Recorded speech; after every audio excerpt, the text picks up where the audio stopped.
Bismillahirrahmanirrahim. Assalamualaikum warahmatullahi wabarakatuh. Perkenalkan, nama saya Korea Lusnia dari kelas IPA IMPA C.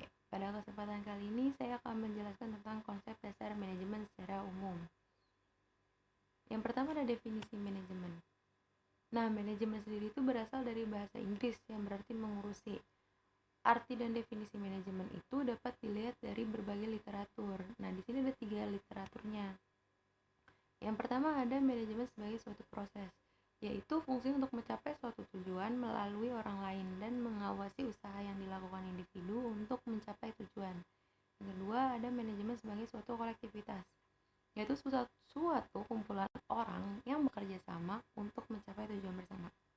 Dan yang terakhir ada manajemen sebagai ilmu dan seni, yaitu suatu kumpulan pengetahuan yang dikumpulkan dan diterima menurut kebenaran universal. Yang kedua ada tujuan manajemen. Nah, tujuan utama manajemen sendiri itu untuk mengamankan hasil maksimal dengan upaya dan sumber daya yang minimal. Jadi tujuan itu untuk mencapai hasil yang maksimal, hasil yang sempurna dengan upaya yang minimal, yang seadanya. Yang ketiga ada aspek manajemen. Aspek manajemen sendiri di sini ada 5. Yang pertama ada perencanaan atau planning. Jadi kayak di awalnya tuh di planning, suatu perusahaan tuh direncanakan, kita ingin membuat apa, bagaimana gitu.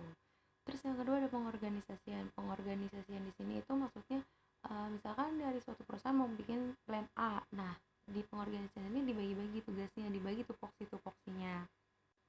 Terus yang ketiga ada actuating atau pergerakan. Nah, di sini dilihat pergerakan itu sudah sesuai belum sih dengan tupoksi yang ada. Yang keempat ada pengandalian, dan yang terakhir ada monitoring dan evaluasi. Nah, di bagian terakhir ini setelah selesai semua dimonitoring, dicek, dieval sudah sesuai apa enggak. Terus yang keempat ada kelebihan manajemen. Nah, kelebihan manajemen sendiri itu di sini secara garis besar yaitu pada pergerakan manajemen sendiri itu lebih dinamis dan fleksibel.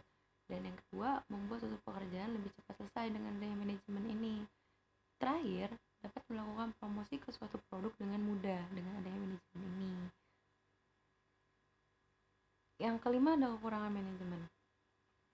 Nah, kekurangannya sendiri ada 2. Yang pertama itu masih dinilai dari kurang dan dalamnya pengelolaan pada aspek sosial sumber daya manusianya. Jadi dibilangnya katanya SDM-nya masih kurang, SDM-nya masih belum sempurna gitu. Dan yang kedua ada maraknya penipuan via online. Dan terakhir ada sejarah manajemen. Nah, manajemen sendiri dibagi jadi 3 aliran, yaitu ada aliran klasik, perilaku, ilmu manajemen.